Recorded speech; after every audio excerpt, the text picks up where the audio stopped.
Hi, and welcome to the LiveEdge Lumber Girl Show. This episode of the LiveEdge Lumber Girl Show comes to you from Tegs Tools, with 2 locations to serve you in Hamilton, one at 1104 Barton Street East, and in the mountain at 1361 Rymel Road East, your go-to store for hard-to-find tools and machinery.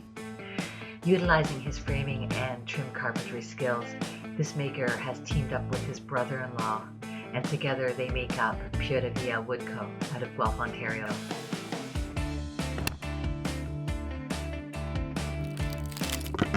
I'm here with Josh Sloot of Puravida Wood Company out of Guelph, Ontario. Thanks so much for joining me for the show.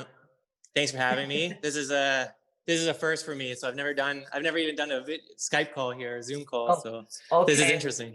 Yeah. Okay. Well, every day's a learning experience, right? Mm-hmm. So I have to say, I didn't realize that there's another half to Puravida Wood Co. until I started looking through your website. Oh, yeah, my brother-in-law.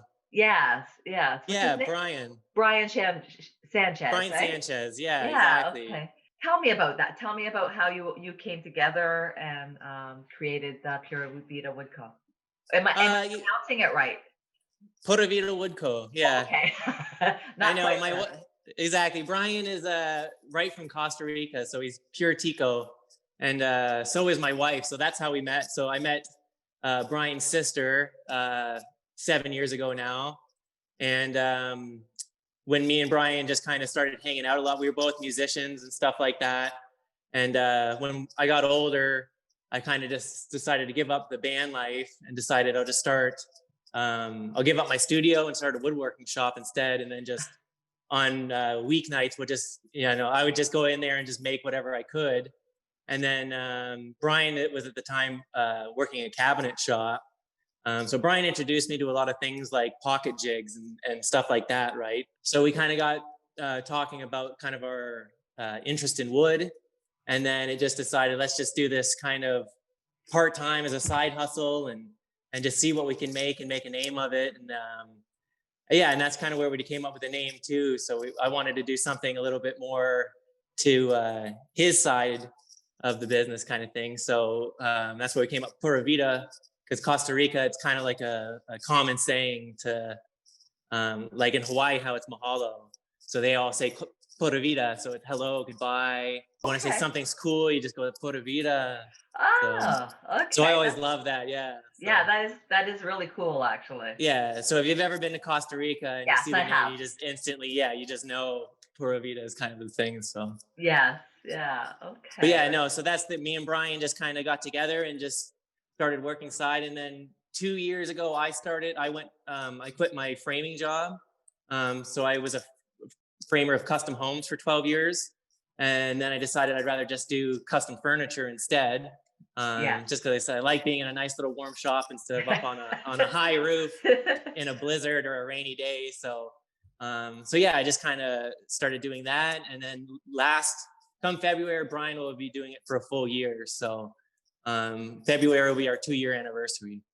Yeah. So how did I meet you anyways? Like I know you met me at the mill and that back when I was with the mill.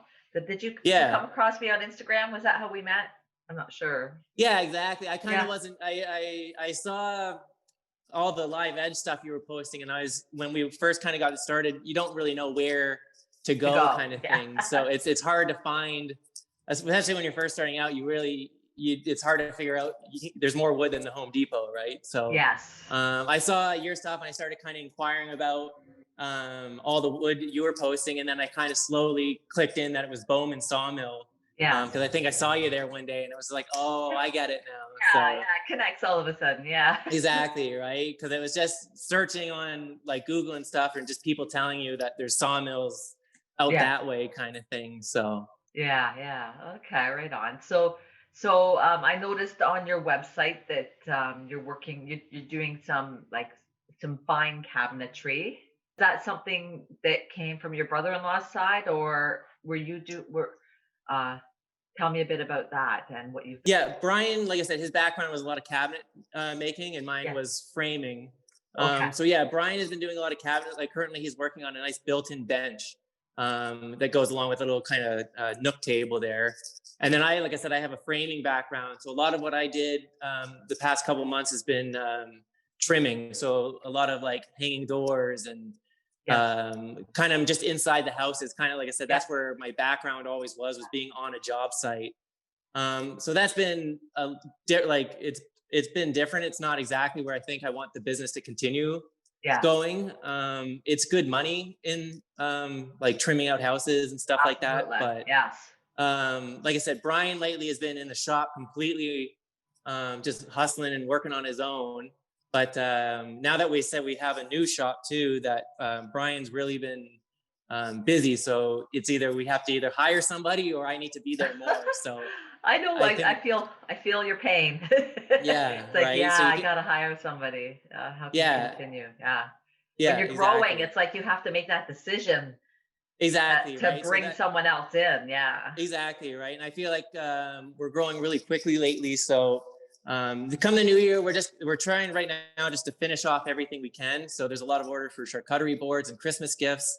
And then I've just got a couple houses to wrap up here. Hopefully being done this week. But then in the new year, it's time to kind of sit down and really just plan where we want the business to go from here on out. So it just, like I say, you just have to make some decisions, kind of thing, what to do and kind of what to cut out. So what you're going to focus on, because you can be all over the place when it comes to woodworking and making. It's like, exactly. I come to realize that recently. It's like, oh my God, I'm too much all over the place. I need to streamline what I'm going to make so that I can make money. Otherwise I'm going to be here and there and here and there and never make any money because I'm always running around all over the place in my brain and in my shop. And exactly. Right. So that's kind of where, because I said neither of us had any kind of business background. So we've been trying really hard to just focus in on key business aspects. And like you said, running out to get materials is like a big, so you've got to kind of just locally source materials, but you also, like I said, you can't, like I said, be in too many places at once kind of thing. Like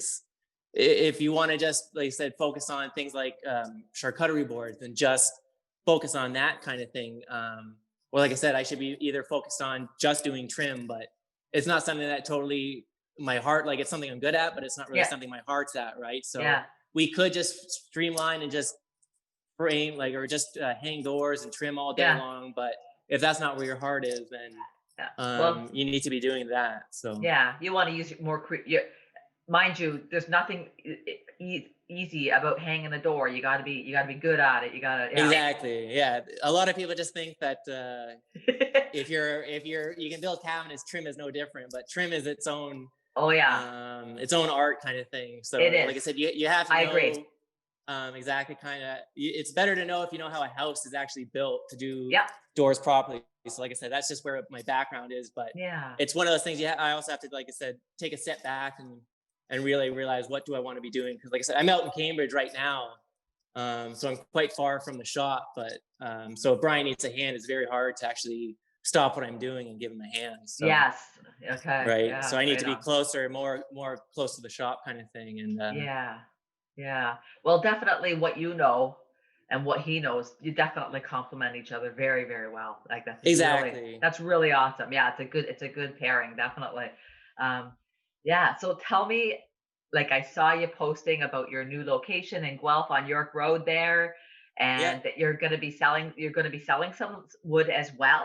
No, the new shop is nice because like I said, we actually have room to do a lot of different things. Before we were in that old chicken coop, and that was only 300 square feet, no heat, no luxuries whatsoever. So we feel a little spoiled, but we're actually putting in a whole showroom. So it's currently we just got all the mud on. So hopefully maybe this weekend I can get some paint on the walls, trim it out next week. But we're trying to race to get it done before Christmas so that we can exactly sell like small things for the holiday season, charcuterie boards and small tables and stuff like that, and eventually put dining room tables in there. But the long road is to eventually do kind of like similar to what you're doing, sell things like epoxy or metal-based legs, or like I said, eventually the LiveEdge itself. So people that were following us this summer know that we went on kind of an adventure up to Kenora to buy a saw, my dad purchased the sawmill, but we picked it up and brought it back down. So this summer we spent a lot of time actually going into the bush, milling up lumber. Like we bought an Alaskan sawmill, used that. And then, like I said, we got the sawmill. So that was a bit of a process because, like I said, it needed a lot of work. Okay.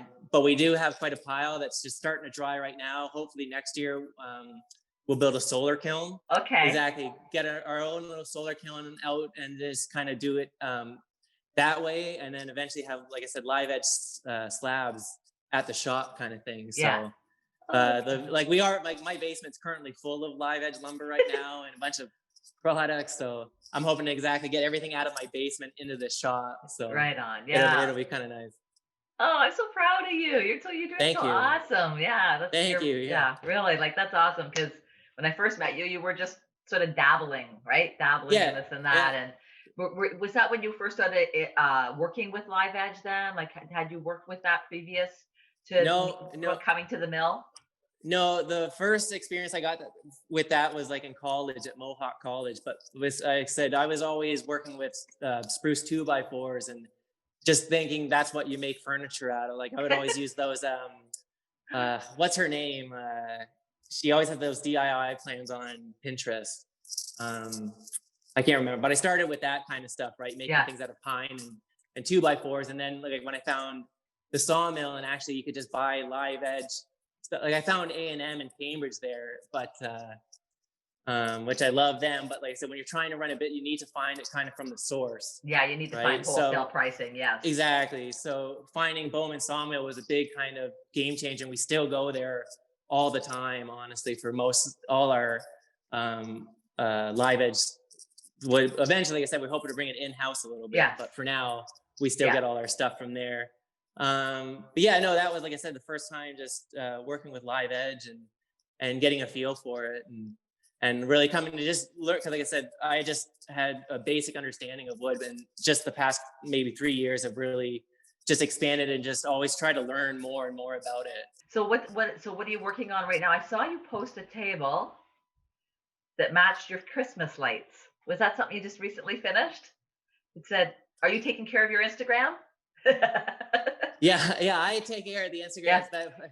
You posted something about it was a blue river table. You did a blue river table. Yeah. That was for Brian's in-laws kind of thing. Oh, okay. But yeah, we did that a while. That was, like I said, one of our first times kind of experimenting with epoxy and stuff like that. So it's one of our older posts. Oh, okay. How did that go with the epoxy? Did you like working with it? Yeah, we did. Like I said, epoxy was a big learning curve and stuff like that. But like with everything, you've got to try it a bit. So it was a lot experimenting and just trying how this works. And we have had some failures with other epoxy brands and finding what kind of brands we like. We've been trying to reach out to a couple. There's so many now, so willing to try a lot of other ones. But yeah, just getting the feel for it. Currently, I have a bunch of white oak slabs that we're using epoxy just to stabilize some of the cracking in them. Okay. But yeah, we're hoping to have a big dining room for. We did a nice one with LiveEdge on the outside and the inside, and then it was black epoxy in the center. Okay. So I'm hoping to be doing a big dining room table soon, like that. Yeah. Will that be for yourself or something for the showroom? Hoping it's for a client. So we're just kind of talking out the details now. So that's good. Right on. Yeah, exactly. But then I think even if not, I think I will just do one for the showroom because it's kind of a nice piece. Right. So right. You should swing by my shop, and I carry River Epoxy. Yeah, exactly. Yeah. Have you tried that yet? That brand? No, I haven't tried River Epoxy okay. yet. Yeah. I've been mainly using like Eco Epoxy, and we were using the Chill Epoxy a while back, but even Eco Epoxy, I think I'd like to try something a little different. Right. It's not, like I said, it's a good Eco, but it's not perfect though. So we've had some problems and stuff, but that's also like learning and how to do it properly too. Right. So yeah, I'll send you some information on the River Epoxy if you'd like to swing by. Perfect. I've got some decent inventory in. Yeah, that'd be awesome. Yeah. And so when you've been working with the Chill Epoxy, were you using like their chill drops and stuff like that? Yeah, I've used some of I have like I'm working on like a longboard that has a bright, like a hot pink river right through the center. So I use those chill drops because they were the ones that had that color. But I like using those metallic covers. So I was going to try that black diamond metallic pigment. So I always love that. But I always need to go get more black. So I never have enough I know black everybody dye. wants black. Yeah. I ran out. I have one little pouch of black left from black diamond, but people are telling me that they also want less sparkle. You know, they want more solid, right? Yeah. So again, I'm learning about pigments myself. So, but I held on to that one black. It's like, no, I'm not selling this one because I need it. It's for me. Exactly. Always hold on to the black. Yeah. I noticed you guys are both into like some sports. Are you like skateboarding, surfing? What is it? Exactly. More board sports, right? So that's okay. Like I said, when we go to Costa Rica, close as you get here, I haven't gone snowboarding in a while, just because it's always. Sometimes I hate the hills and stuff like that. It's such a crowd always, but you try and find your own hills. But whenever we go to Costa Rica, that's kind of the whole point, is just to surf for those 2 weeks. Like, we're not professionals or nothing like that. Right.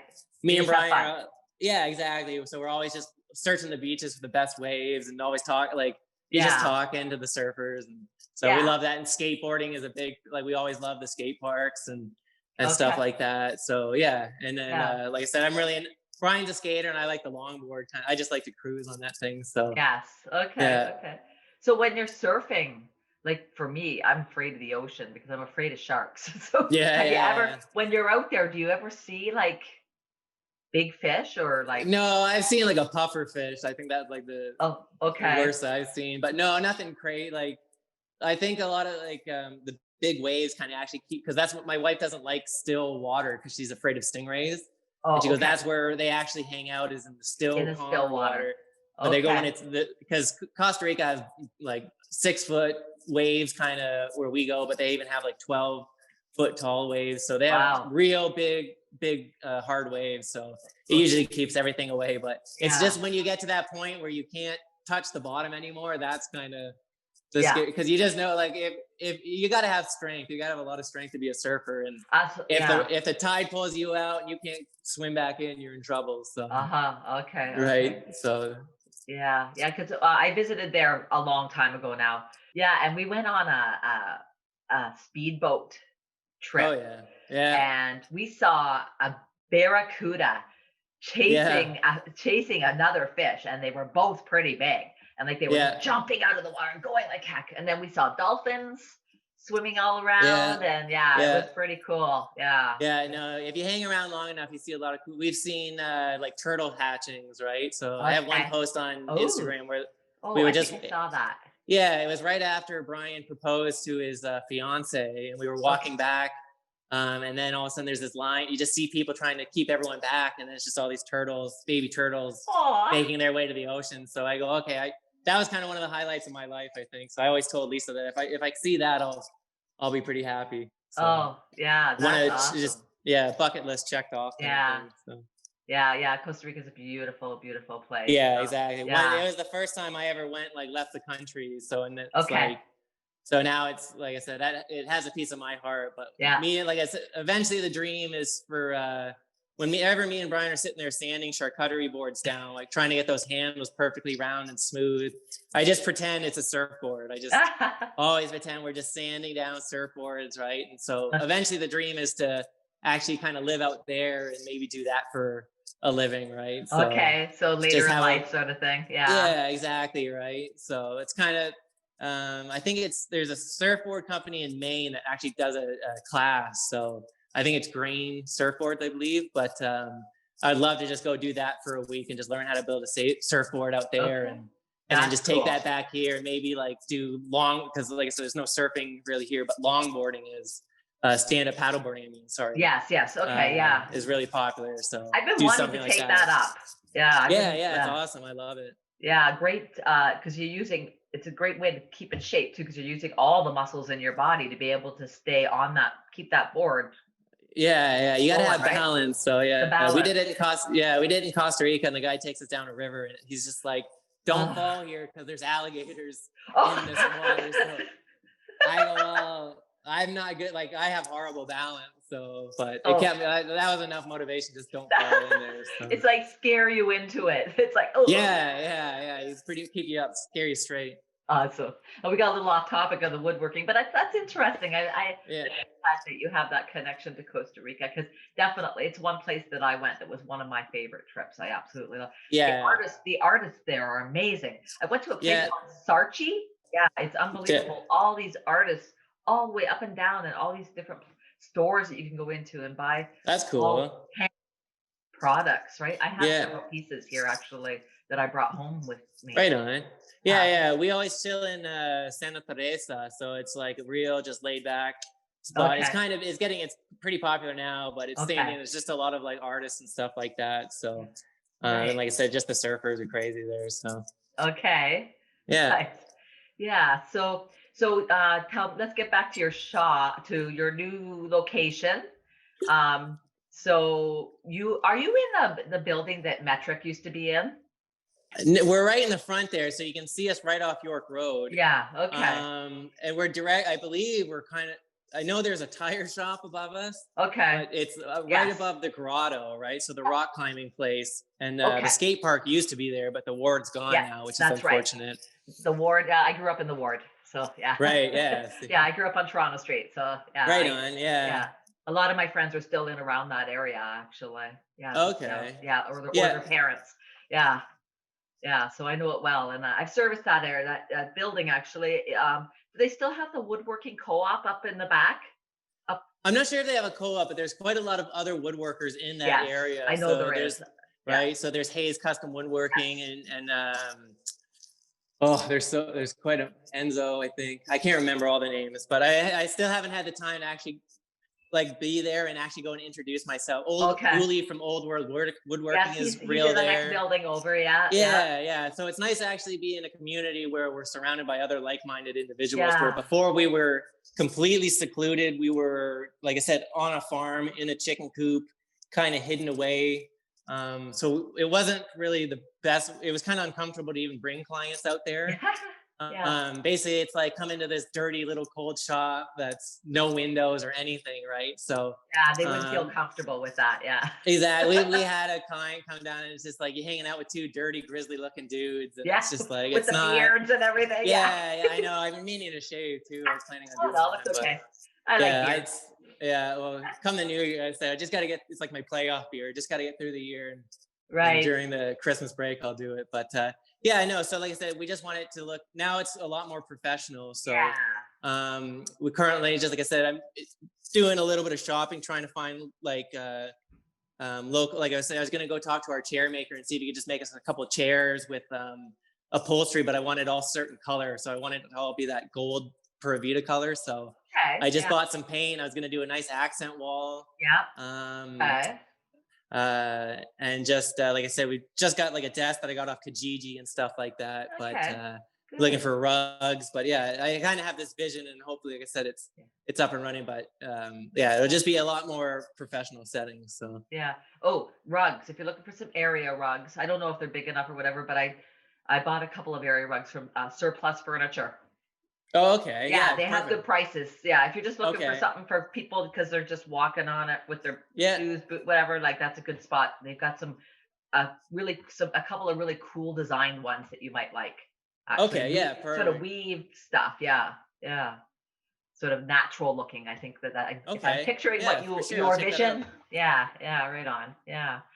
Like in the new year, will you do a grand opening for? I'm hoping to do a grand opening. Right now, everything's kind of like, I don't know. It feels a little confusing just because, like I said, it's COVID time. So it's hard to know exactly what protocols you have to follow in such a, like I saw that North Dog, was it North Dog that had their big grand opening and everything like that. That looked, you were there. Yeah, we had to stand in line to get in. That looked amazing. So I would love to do something like, exactly, right? So it's kind of like one of those unfortunate things. So it's like, I'm wondering if maybe I just hold, because it's also just because of the time of year, it's cold. So I don't really want people outside waiting kind of thing. So I might hold it off till at least the spring, maybe closer to May, something like that. Right. But yeah, I definitely want to have something where, because I remember back in the day when Paul from Canadian Woodworks, he used to have everyone at his shop out in Erin kind of thing. And that's when we first started. And that was like just one of the best times. He had free food, he gave you beer, he had a live music, and then you just got to check out his shop. So I really want to do something like that kind of thing. Yeah. Awesome. Right. So like I said, we're still just kind of getting comfortable and figuring it out a little bit. And with these, like I said, COVID protocols, we just wanted to make sure we're taking every precaution that we're really like necessary. We have to like we care about our health, but it's our clients' like health too. So for sure. And I said, now that I said we're in more kind of upfront and everyone can kind of see, we have to just take everyone's consideration, like even not people that aren't our clients, just our neighbors and stuff like that. So you don't want anyone to feel uncomfortable in any way. So but yeah, definitely in the end, like I said, have some kind of big opening, but just we want to do it right. So good. I'll be there for sure when it happens. Right on, whenever that may be. Right, I'd love to. Exactly. I already have the open sign and the sign ready. Like I'm excited to actually just turn it on and stuff like that. But come December, like I said, we hoping to have the showroom so clients will actually be able to come. We might just make it like appointments only, kind of like you just have to maybe call or schedule. That's what I do. I do by appointment. That way you have one customer at a time and you're not making anybody else nervous. Right. Exactly. So like I said, you just have to take the precautions this time right now. So that's the same thing. We kind of, when it first started COVID back there, we knew we kind of had to rethink some things. So like I said, that's why we got really into the LiveEdge lumber and then we know not to focus on markets kind of thing and stuff like that right now. So like I said, but like it was something we were really looking forward to. I really do want to do a lot more markets and stuff like that. We did one at Fixed Gear Brewery in Guelph there, and that was a great time. But like I said, right now it's just kind of difficult. You just know people aren't coming out as much as they used to. But I'm hoping like I said, this Christmas season, I'm hoping everything's a little different. People seem to be supporting a lot more local, which is really exciting. So we have a lot of our smaller gifts at my sister's store in Arkle, the Union Market Square there. So if anyone actually wants to purchase any gifts for the holidays, that's kind of where they can buy stuff from us right now. So and then I say get yourself a coffee and a carrot loaf while you're there too. So. Right on. And can they just contact you directly through like your Instagram as well? Like if somebody wanted something? Yeah, exactly. Instagram is kind of where we're most active right now. Like we do have Facebook, but I'm not on there that much. I hear what you're saying. It takes which is kind of you can connect the two, one of those hard things. So there's exactly. That's why they are kind of connected now. It's just like I just don't focus on Facebook at all. But mostly it's Instagram and emails is which I try to handle. Currently there's so many places where you get messaging and requests that you end up losing track of a lot. So I've been there. I am there some days. So that's kind of just like our biggest week. Like sometimes I think I need to hire a receptionist just to manage everyone, because there's nothing worse than getting an email, responding to it, and then they ask you a question and then you just forget that email gets buried somehow, right? Or someone's comment asking for an inquiry and then you forget to respond to that comment and it just gets lost. And I've been trying to carry I used to have a big notepad, and that's how because I did most of my work at my desk, right? But now, because I'm all over the place, I'm either in the shop or I'm in the office or I'm driving to get epoxy or I'm driving to buy lumber or whatever. I keep a little wee notepad with me. And I just, every time I try to remember, every time I talk to somebody, it's terrible though if I'm driving and I can't write it down because I might forget by the time I get where I'm going. But I just make a little notes, right? And for the morning, I try to remember to check. I look at my Instagram. I look at my texts. Facebook's a bad one. I never check that, but I should be checking. And my email, right? Those 4 I find are the most important to make sure I'm keeping in touch with my clients, because I never know which direction they're going to come from. You kind of have to find your own way. And it's so hard to let go of your admin stuff to let somebody else do it so that you can be in the shop. And I actually found myself, I hired a girl and she's awesome. Like, I'm so glad. But I thought she was going to do admin for me, and she ended up being in the shop more. She's doing all my sanding. And this girl is so particular about sanding. I love her. Yeah, she's just all over it. So just some food for thought to think about. Yeah, maybe you don't need to let go of that admin stuff so much and get somebody just doing a lot of your sanding for you, and then you can do the admin and all the other artistry type stuff, right? Yeah, exactly. That's the thing. Hopefully, like I said, we'd love to find someone that's kind of on the younger side that we can actually just kind of mold into and just show we'd like someone to kind of just shadow us for a little while and just, like I said, show them the small things, sanding and like the fine points of sanding, and then eventually get them actually onto like assembly, and then eventually just cutting and measuring and then milling themselves, like simple things like that. But just something we can, like I said, kind of train, because it'd be nice to find someone that's a little more experienced, but then you also worry about butting heads sometime. When you're younger, it's if you're younger and you hire someone older, sometimes you just worry they want to do it their way kind of thing. But it's sometimes, like I said, it is nice maybe to hire up instead of kind of hiring down and stuff like that. I've always heard that. But like I said, I also like the idea of teaching too. So I always thought it would be kind of nice to maybe take on an apprentice or even just a co-op, to see how that goes. But well, one thing that we have here is Conestoga College. So we have the woodworking program. So there's lots of opportunity to hire people that are fresh out of college. Exactly. Right? Yeah. So like I said, I was there once too. So so that's a good direction. Anyways, all right. Well, I don't want to take up any more of your day, but I want to thank you so much for taking this time to chat with me. It's been an awesome interview. Yeah. Thank you. Thanks for, like I said, this is the first time, so I was a little bit nervous. So you did awesome. I was worried I might drop an F-bomb there or there. So that's okay. So that's what editing is for. I wouldn't necessarily edit it out. All right. Uncensored. It's I have it on this isn't for children on my I see. All right. It's for children, so if an F-bomb drops, that's okay. But anyways, you've been awesome, and so I just want you to tell everybody. So what's your Instagram handle? Puravida Wood Co at Instagram, I guess that's it. So Puravida Wood Co. You better say it the Canadian way. Puravida, Wood Co. Puravida. Yeah, okay. It's easy to find. As soon as you start typing in Pura, it comes up right away. Yeah, right? You see the two palm trees. Yes, That's what you're looking for. And what's your email? Puravida Wood Co at Gmail. Okay, great. So very easy to find us. I think you can do info at Puravida, but I think I do have an official email, but I'm not really sure. So I say I'm not the best with the tech savvy stuff. Right on. Okay. Well, listen, have a great day, and I'll be watching you on Instagram. You too. Thanks so much for having me. And I really look forward to the day you're me too, honestly. Like I said, hopefully real soon, fingers crossed, like I said, before the new year. Good for you. All Wonderful. Right. Okay. Thanks so much, Paula. Okay. Bye-bye. Take care. Take care. Thanks so much for tuning in. If you enjoyed watching, be sure to click like and subscribe and hit the notifications bell to stay in the loop. If you have any questions, or if you would like to be featured on the Live Edge Lumber Girl show, leave a comment below. Until next time.